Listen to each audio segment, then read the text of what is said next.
Hey mga buddies, welcome back sa Facebook channel sa YouTube channel mga buddies. Andito na tayo ulit sa isang butas kasi marami kaming butas dito. Nagsinungka kami. Actually ito yung pinatira natin, puro ito mga quick deposit kasi saka na natin tirahin yung mga big load. So para may panggastos tayo. Ayan mga buddies, nagawa tayo ng sample para mayroon sila matutunan sila sa atin. Yun yung passing way. Ito din yung passing way. Ayan yung passing way. So kung saan yan, i-compass natin, coordinate yan lahat sila. Dito tayo sa X. Kung makikita yan. Yan o. Parehas yan sila, naka-alignment. So, centering pa rin, code 5. Yan.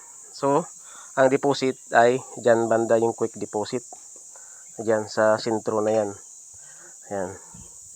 Dito, mayroon dito lock, naka-lock point dito na ba to? Dyan, ibig sabihin, nandyan yung quick deposit. Sa gitna na yan, yung maikis na yan. Yan. Yan. Passing way doon, passing way dito. Andito diyan sa gitna na yan mismo, diyan yung centering. So, yan mga katiits, kahit hindi na tayo bababa, dito lang natin gamitan ng Japanese One. Yan, kung bago ka pa lang sa Facebook channel ko, sa YouTube channel ko, mag-subscribe ka na diyan para ma-update mo lahat ng mga area na pupuntahan ko. So, yan yung mga team dagupan. Yan, marami sila. So, nakakambing na sila ngayon. Yan, para daw sa kanilang mga kinabukasan. Kaya kailangan magsikap at magsipag. Huwag tayo mawala ng pag-asa. Lagi na natin kasama si ang Panginoon may kapal.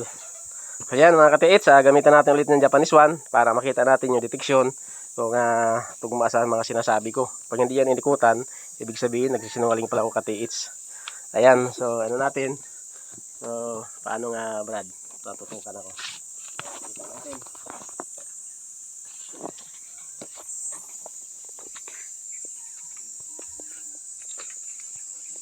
Gamitan lang natin ang Japanese One. Kung nalagyan natin ng ikis. So dito tayo muna sa twist muna tayo. Yan. Yan, napalo niya. Doon. So dito tayo titira. Yun.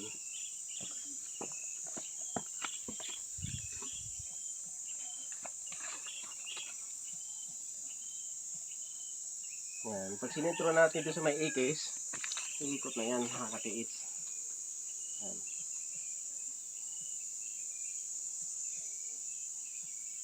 Yan o.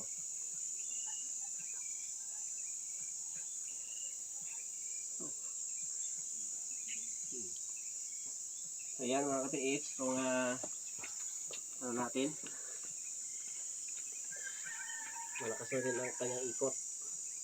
So ang dito, kasi nag-letter X nga, is 10 feet. Tingnan natin yung counter signs ng 10 feet kung ano yung malalaman natin. So tingnan natin, 10 feet na yan. Yan. Ito yung backfill dyan. Makikita nyo tabon yan, no? Tabon. Tabon yan, malambot lang yan. Malambot. Yung area na yan. Matigas yun. Yung doon. Diyan mismo sa area na yan. Makikita nyo. Tuloy nyo lang yan. Pababa, 10 feet. So, tingnan natin sa 10 feet kung ano yung reaction niya. Ano makikita natin na counter sign dito sa 10 feet. Kaya kung malalaman natin na kasalamat sa Panginoon na yung 19 feet, ay di, natin, maganda kung yun ang masalubong natin sa 10 feet. Kasi mga katiits, kung ba, na natin, check natin lahat ng mga area ng mga hindi na natin ipakita yung big load sa inyo kasi pakita ko na sa inyo yan nakaraan. So mayroon tayong big load yan, hindi na natin ipakita kasi confidential itong lugar na ito. So mga quick deposit lang muna tayo. Kontento na tayo sa quick deposit. Pwede na tayo makadami yan.